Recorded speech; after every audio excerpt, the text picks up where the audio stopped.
લોકપ્રિય મુખ્યમંત્રી શ્રીમાન ભૂપેન્દ્રભાઈ,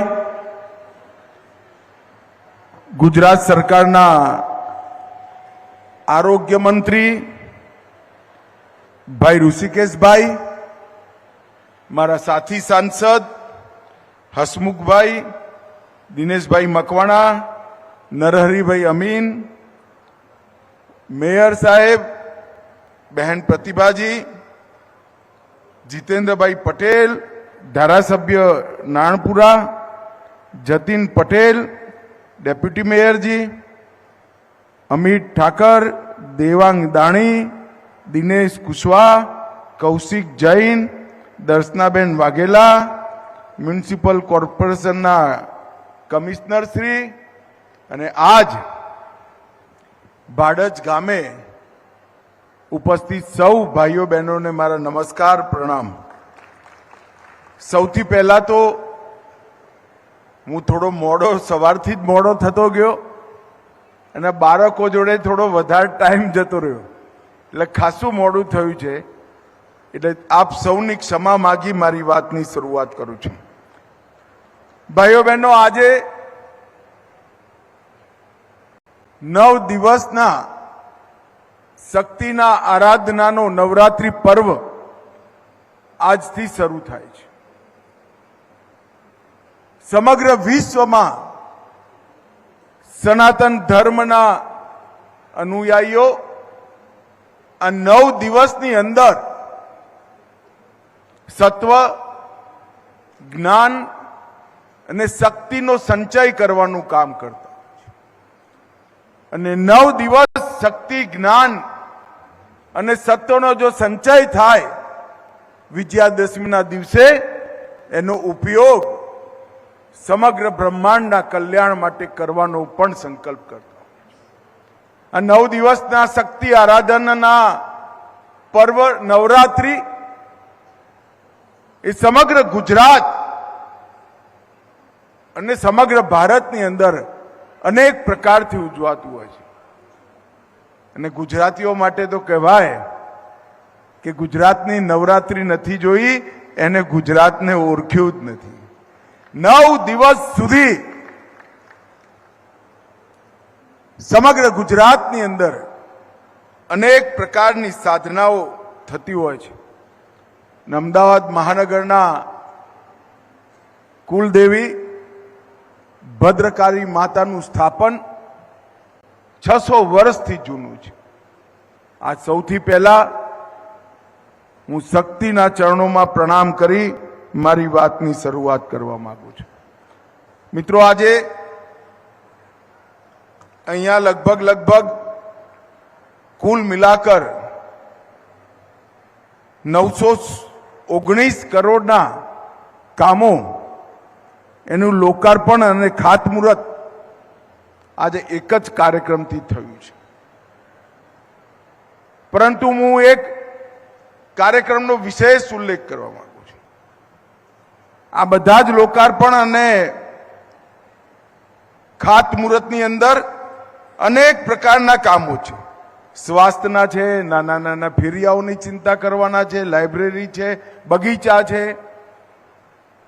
પરંતુ સૌથી મહત્વનું કામ મેયર સાહેબ અમદાવાદ મ્યુનિસિપલ કોર્પોરેશને કર્યું હોય તો પ્રાથમિક નગર શિક્ષણ સમિતિએ આ આધુનિક નિશાળો બનાવવાનું કામ કર્યું છે, પ્રાથમિક શાળાઓ બનાવવા। અને હું મ્યુનિસિપલ કોર્પોરેશનનો હૃદયથી ધન્યવાદ માનું છું કે મારા મત ક્ષેત્રમાં જેટલી મ્યુનિસિપલ પ્રાથમિક શાળાઓ હતી એ બધી શાળાઓને આદર્શ શાળા બનાવવાનું કામ અમદાવાદ મ્યુનિસિપલ કોર્પોરેશને કર્યું છે। મારો અહીંયા જે નાગરિકો બેઠા છે એ સૌને મારો અનુરોધ છે, મ્યુનિસિપલ શિક્ષણ મારા યુવાનીના દિવસોમાં પણ મેં મ્યુનિસિપલ શાળાઓની મુલાકાત લીધી છે, અનેક કેમ્પ લગાયા, નાની નાની વાંચવાની ચોપડીઓ વેચવા પર જતો હતો અને આજે પણ જાઉં છું, પરંતુ આજે ઉદ્ઘાટનમાં બાળકો જોડે વાતચીત કરવા હું ખરેખર કહું છું કે જો મ્યુનિસિપલ કોર્પોરેશનના આ કાર્યક્રમની પ્રાથમિક શિક્ષણ સમિતિના કાર્યક્રમની તમે એકવાર મુલાકાત લેશો તો ભારતનું ભવિષ્ય કેટલું ઉજ્જવળ છે એમાં તમને કોઈ શંકા નહીં. નાના નાના ભૂલકાઓ, ગરીબ ઘરના ભૂલકાઓ, હું અહીંયા ઉલ્લેખ કરવામાં નથી માંગતો, મેં લગભગ 20 બાળકોને પૂછ્યું કે મા બાપ શું કરે, વિશ્વાસથી કે મારા મા બાપ શાક વેચવાનું કામ. આત્મવિશ્વાસ એ આજે શિક્ષણથી જ આવતો હોય છે. અને અનેકવિધ વિધાઓમાં કોઈ વિજ્ઞાનના પ્રયોગો બતાવે છે, કોઈ સુંદર તબલા વગાડતું હોય છે, કોઈ ગાતું હોય છે, કોઈ ચિત્રકામ કરતું હોય છે. કડકડાટ સુભાષિતો અને કહેવતો બોલવાના નાના નાના બાળકો અને ગરીબ ઘરમાંથી આવનારા બાળકોને જોઈએ તો જીવનની બધી નિરાશાઓ દૂર થઈ ભારતનું ભવિષ્ય ઉજ્જવળ છે એનો વિશ્વાસ નિશ્ચિત રૂપે નિર્મિત થાય. હું હૃદયથી મેયર સાહેબ, પ્રાથમિક શિક્ષણ સમિતિના ચેરમેન સાહેબ અને સૌ આ કામમાં જોડાયેલા એક એક પ્રાથમિક શિક્ષક અને શિક્ષિકાઓને હૃદયપૂર્વકના અભિનંદન આપવા માંગુ છું કે અમદાવાદ મ્યુનિસિપલ કોર્પોરેશન પ્રાથમિક શિક્ષાનું સ્તર, શાળાઓનું સ્તર ઉઠાવવાનું કામ કર્યું છે. અને હું તમે લોકો જે આ મનોયોગથી આ કામમાં જોડાયા છો એ સૌને કહેવા માંગુ છું કે મ્યુનિસિપલ કોર્પોરેશનના વીએસ હોસ્પિટલથી માંડી, એલજી હોસ્પિટલથી માંડી બધા જ કામો એક બાજુ રાખી દો. આજે બાળકોના વ્યક્તિત્વના નિર્માણનું જે તમે કામ કર્યું છે એ આવનારા દિવસોમાં દેશની બહુ મોટી સેવા કરવાનું છે, બહુ મોટી સેવા કરવાનું. ભાઈઓ બહેનો, આજે લગભગ 472 કરોડના કામો લોકાર્પણ અને ખાતમુહૂર્ત ગાંધીનગર મતક્ષેત્રમાં થયા અને 446 કરોડના કામો મેં મારા બે સાથી સંસદ સભ્યો હસમુખભાઈ અને દિનેશભાઈના મતક્ષેત્રની અંદર થાય. આ બધા જ કામો એક પ્રકારથી અમદાવાદ શહેરના નાગરિકોની સુવિધા વધારવાના. અને હું આજે અહીંયા આવ્યો છું ત્યારે આપણા મતક્ષેત્રમાંથી જ ધારાસભ્ય છે અને ગુજરાતના મુખ્યમંત્રી ભૂપેન્દ્રભાઈનો પણ હૃદયપૂર્વક આભાર માનવા માંગુ છું. કારણ કે આ 6 વર્ષની અંદર ભૂપેન્દ્રભાઈએ કુલ મિલાકર અમદાવાદ શહેર, કલોલ તાલુકો અને સાણંદ તાલુકો, ગાંધીનગર, અમદાવાદ શહેરનો કેટલો કિસ્સો, ગાંધીનગર લોકસભામાં 23,951 કરોડના કામોને મંજૂરી આપવાનું કામ કર્યું. અને 23,951 કરોડ સિવાય મોદી સાહેબે લગભગ 14,000 કરોડના કામોનું ઉદ્ઘાટન, લોકાર્પણ કર્યું. કુલ સરવાળો કરીએ તો 37,000 કરોડ રૂપિયાના કામો 5 વર્ષમાં એક જ લોકસભામાં થયા છે. ભાઈ ભૂપેન્દ્રભાઈ માટે જોરથી તાલી વગાડો બધા ભાઈ. સાથે સાથ વિધાનસભાઓની અંદર અનેક પ્રકારના પ્રકલ્પો, જેમાં બાળકોના પોષણની ચિંતા થાય, બાળકોના ભણતરની ચિંતા થાય, કિશોરોના જ્ઞાનવર્ધન માટે લાઇબ્રેરીની ચિંતા થાય, આપણો વિસ્તાર એનું ઉષ્ણતામાન જળવાઈ રહે, પાણી જળવાઈ રહે, એના માટે તળાવો બનાવવાના હોય કે લગભગ 40 લાખથી વધારે વૃક્ષો વાવવાના હોય, એક વર્ષમાં 40 લાખ વૃક્ષો, રોડ, ઓવરબ્રિજ, સ્ટ્રીટ લાઇટ, હોસ્પિટલો, પ્રાથમિક આરોગ્ય કેન્દ્ર, પ્રાથમિક શાળાઓ, કોઈ ચીજ છોડી નથી. 37,000 કરોડ રૂપિયાના કામો એક લોકસભાની અંદર. મિત્રો, આ ખૂબ મોટું એચિવમેન્ટ છે અને મને ખરેખર એનો આનંદ છે કે તમારા પ્રતિનિધિ તરીકે મેં જે કામ ગુજરાત સરકારને ચીંધ્યા, ભારત સરકારને ભલામણ કરી, એ લગભગ બધા કામો પૂરા થઈ આપણા મતક્ષેત્રની અંદર ખૂબ સુંદર વિકાસ થયો છે. આજે હું અહીંયા આવ્યો છું ત્યારે અમદાવાદના સૌ નાગરિકોને એક વિનંતી કરવા આવ્યો છું. આપણા કમિશનર સાહેબે સ્વચ્છતા અભિયાનની સ્પર્ધામાં અમદાવાદને અગ્રીમ હરોળમાં લાવવાનો નિર્ણય કર્યો છે અને સ્વચ્છતા સર્વેક્ષણ જે થવાનું છે એની અંદર અમદાવાદને ટોપ પર લાવવાનો આપણો પ્રયાસ હોવો જોઈએ.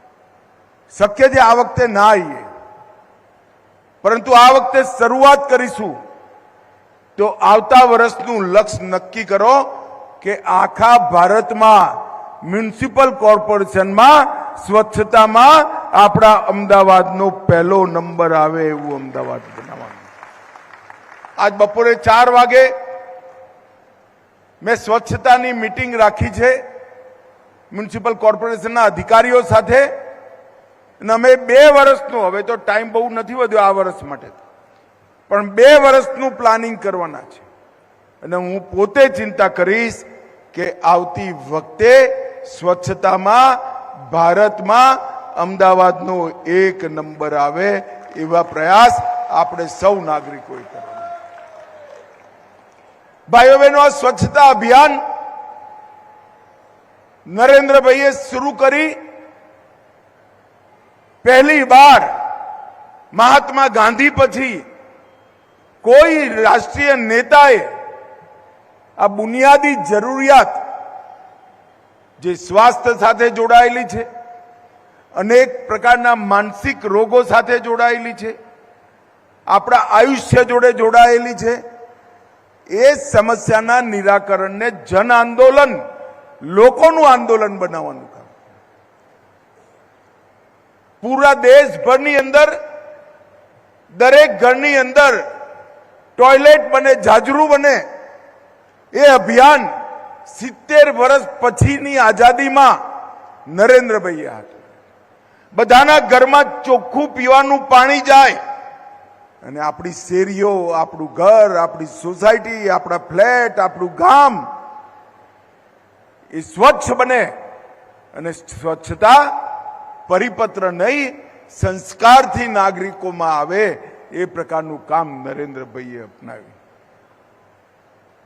આજે આટલા બધા વાલીઓ બેઠા છે, તમારી હિંમત હોય તો એક ચોકલેટ ખાઈને એનું ઉપરનું કાગરિયું નીચે નાખજો. જો દીકરો કે પૌત્ર જોડે હશે તો કહેશે કે આવું ના કરાય ભાઈ, કચરા પેટીમાં નાખો, તમારા કાન પકડશે.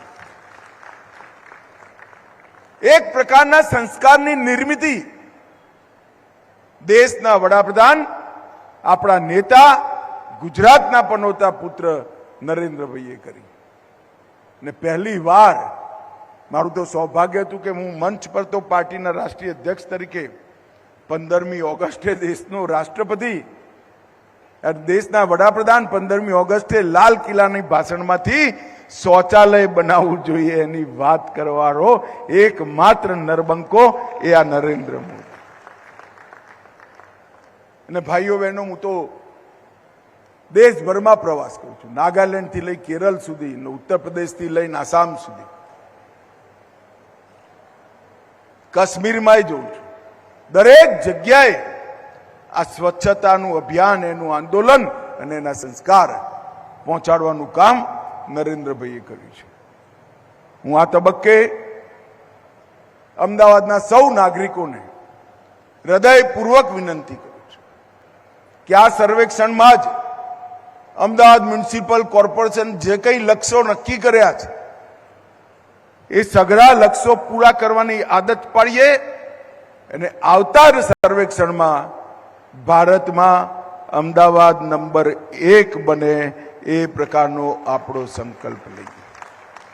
ભાઈઓ બહેનો, મને વિશ્વાસ છે એક ગુજરાતીએ જ સ્વચ્છતાના સંસ્કાર દેશભરમાં પ્રસરાયા.